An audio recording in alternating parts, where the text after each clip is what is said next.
এই বাজাজৰ পৰা আহিছে। মাৰি দিম আকৌ ভাই। বাজাজৰ পৰা অভদ্ৰামি কৰি পেলাই মাৰপিট কৰিছে। ৰিপু কোম্পানীৰ 4জন ল'ৰা আহিছিলে, আহি পেলাই মোৰ বাইকখন চাই আছে। মই তেতিয়া সুধিলোঁ নৱৰংগ এজেঞ্চিৰ ওচৰত যে মোৰ বাইকখন কিয় চাই আছে, কিবা আছিলে নেকি? তেতিয়া ক'লে কি বাইকখনৰ তই মেলি কৰি মেলি বহুত বেয়াকৈ মোক প্ৰথম অৱস্থাতেই সিহঁতে মানে বেয়া ব্যৱহাৰ কৰিছে। তাৰপিছত মই কৈছোঁ ফাইনেন্সৰ পৰা আহিছ, অলপ ভালকৈ কথাটো কবি বুলি এনেকৈ মই কৈছোঁ। তেতিয়া কওঁতে মোক আপোনাৰ এজন ল'ৰা ওলাই আহিছে, ল'ৰাজনৰ নাম ছাদিক হুছেইন নে ছাদিক আহমেদ সম্ভৱ। তেওঁ ওলাই আহিছে, ওলাই আহি পেলাই মোক প্ৰথম ডিঙিত ধৰিছে, ডিঙিত ধৰি পেলাই মোক বাইকত এনেকৈ শুৱাই লৈছে, শুৱাই লৈ পেলাই আৰু বাকী আৰু কেইজনমান ল'ৰা গাড়ীৰ পৰা নামি আহিছে, আৰু 3জন ল'ৰা নামি আহি পেলাই মোক সেইকণতে ধৰিছে। এজনে এনেকৈ ধৰিছে, মই অকলে আছোঁ, এতিয়া মই কৰিব কি পাৰোঁ?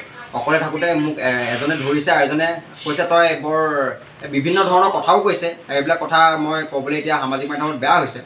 আৰু এই বাইক ফাইনেন্সৰ নামত আচলতে যিটো গুণ্ডাগিৰি চলাইছে, আচলতে এজন নহয়, তেওঁৰ লগত 3-4জনমান লগত লৈ আহিছে আৰু মই অকলে, আৰু ধৰি লোৱা অৱস্থাততো একো কৰিব নোৱাৰোঁ। গতিকে বাইক ফাইনেন্সৰ ৰিপুৰ নামত যিটো গুণ্ডাগিৰি চলাইছে, এইটো অত্যন্ত দুখৰ কথা।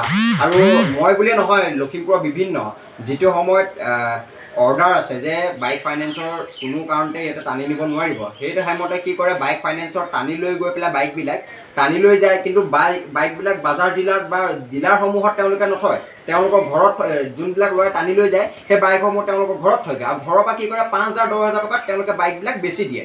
গতিকে আজি নৱৰংগ এজেঞ্চিত মোৰ লগত এইটো ঘটনা হৈছে, আৰু মোক অপেনলি তেওঁলোকে কৈছে যে তাৰে মাজত এজন ছাদিক আহমেদ যোনজন ল'ৰাজন, সেই ল'ৰাজনে কৈছে তোক মাৰি পেলাম, আৰু মোক গাড়ীত ভৰাই নিবলৈ তেওঁলোকে চেষ্টা কৰিছিলে।